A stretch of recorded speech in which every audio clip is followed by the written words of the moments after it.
ہم سب کے دل میں پیدا ہوتا کس سے زیادہ محبت کرنی چاہیے؟ ماں باپ سے زیادہ کرنی چاہیے، رشتہ داروں سے زیادہ محبت کرنی چاہیے، چلنے پھرنے والوں سے زیادہ محبت کرنی چاہیے، دوستوں سے زیادہ محبت کرنی چاہیے۔ سب کا حق ہے۔ ماں اور باپ سے بھی محبت کرنی چاہیے، یقیناً کرنی چاہیے، قرآن میں حکم ہے۔ پڑوسیوں سے بھی محبت کرنی چاہیے، قرآن میں حکم ہے۔ بہن اور بھائیوں سے بھی محبت کرنی چاہیے، قرآن میں حکم ہے۔ یہ رحم کا رشتہ ہے۔ اسلام نے اس بہن اور بھائی کے رشتے کو قائم رکھنے کے لیے بڑا زور دیا ہے۔ جو رحم کے رشتے ہیں، ماں اور باپ سے محبت، بہن اور بھائیوں سے محبت، باپ کے رشتوں سے محبت اور ماں کے جو رشتہ دار ہیں ان سے محبت، یعنی ماموں ہیں، چچا ہیں، پھوپھیاں ہیں، خالائیں ہیں، ان سے محبت، ان کا ادب، ان کا احترام اور ان سے ملنا جلنا، ان سے سوشل کانٹیکٹ، یہ حکم قرآن میں دیا۔ چنانچہ ایک مقام پر ارشاد فرمایا، رب العالمین جل جلالہ عما نوالہ ارشاد فرماتا ہے وَآتِ ذَا الْقُرْبَى حَقَّهُ وَالْمِسْكِينَ وَابْنَ السَّبِيلِ، قرابت داروں کو ان کا حق دو، جو تمہارے رشتہ دار ہیں ان کا حق ادا کرو۔ وَالْجَارِ ذِي الْقُرْبَى وَالْجَارِ الْجَنْبِ، جو تمہارے پڑوسی ہیں، جو قرابت دار ہیں، جو پڑوس میں رہتے ہیں، ان کا بھی حق ہے، ان سے محبت سے ملو۔ یہ رسول اللہ جس دین کو لے کر تشریف لائے وہ تو کمپلیٹ کوڈ آف لائف ہے، اور خاص طور سے رحم کے رشتے، یعنی ماں کے رشتے سے جو بہن اور بھائی ہوتے ہیں، رحم کا رشتہ، سگے بھائی سگی بہنیں، سوتیلے بھائی سوتیلی بہنیں، اور یہ سارے کے سارے جو ہیں ان سے محبت کرنے کا اور ان سے رشتہ نہ توڑنے کا حکم دیا گیا، ان سے رشتہ جوڑنے کا حکم دیا۔ چنانچہ قرآن میں ارشاد فرماتا ہے، رب العالمین جل جلالہ عما نوالہ ارشاد فرماتا ہے وَلَا تُقَطِّعُوا أَرْحَامَكُمْ، اپنے رحم کے رشتوں کو توڑو نہیں، یہ رشتہ جوڑو۔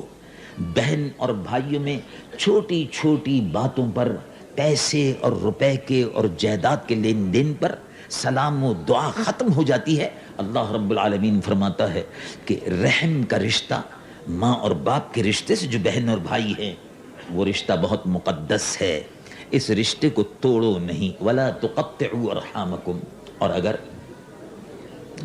اگر کسی شخص نے بہن اور بھائی کے رشتے کو جان بوجھ کر توڑ دیا، جان بوجھ کر اس رشتے کو جوڑا نہیں بلکہ توڑ دیا، تو اللہ رب العالمین جل جلالہ عما نوالہ ارشاد فرماتا ہے کہ جنہوں نے اس رشتے کو توڑ دیا، اللہ رب العالمین ان کو عذاب دے گا۔ یہ قرآن مجید و فرقان حمید کی واضح آیات ہیں، میں اب اس کی تفصیل میں زیادہ نہیں جاتا، لیکن جو بات عرض کر رہا تھا کہ رسول اللہ حضور پر نور محمد رسول اللہ صلی اللہ علیہ وسلم جس دین کو لے کر تشریف لائے، یہ دین محبت کا دین ہے۔ یہ اپنے بہن اور بھائیوں سے بھی محبت سکھاتا ہے، یہ اپنے ماں اور باپ کا ادب و احترام سکھاتا ہے، یہ ایک فیملی، یہ ایک خاندان اسٹیبلش کرتا ہے۔ بہن اور بھائی، چچا بھتیجے، پھوپھی خالہ، یہ ایک خاندان اسٹیبلش کرتا ہے، فیملی سسٹم۔ آج کے دور میں سب سے بڑا جو کام ہو رہا ہے وہ یہ ہے کہ فنڈامنٹل رائٹس کے نام پر رشتے ختم ہو رہے ہیں۔ بھائی فنڈامنٹل رائٹس ہے کیا؟ فنڈامنٹل رائٹس ہے کہ میں جہاں چاہوں رہوں، میرا فنڈامنٹل رائٹس ہے کہ میں ماں اور باپ کا کہنا نہ مانوں، یہ میرا فنڈامنٹل رائٹس ہے میں اور بہن بھائی کو نہیں مانتا، کوئی رشتہ وشتہ نہیں۔ اب آج کے دور میں فیملی سسٹم، جس کو اسلام نے ایک پاکیزہ سسٹم قرار دیا کہ بہن اور بھائی کا رشتہ، پھوپھی اور خالہ کا رشتہ، ماموں اور چچا کا رشتہ، یہ بڑے مقدس رشتے ہیں۔ یہ خاندان، اس خاندان کو جوڑ کے رکھو، خاندان کو الگ الگ مت کرو، فیملی سسٹم یہ رہنا چاہیے، ماں اور باپ کا ادب و احترام رہنا چاہیے۔ اب تو عالم یہ ہو گیا کہ اگر کسی سے پوچھیں کہ یہ تمہارا بھائی ہے، کہاں ہیں تمہارے بھائی، ان کا پتہ نہیں کہاں ہیں کہاں نہیں ہیں، بھائی کا بھی پتہ نہیں۔ رشتہ داروں کا پتہ نہیں ہے. یہ تمام رشتے جو ہیں ان کو جوڑنے کا سید العالمین محمد رسول اللہ صلی اللہ علیہ وسلم نے حکم فرمایا.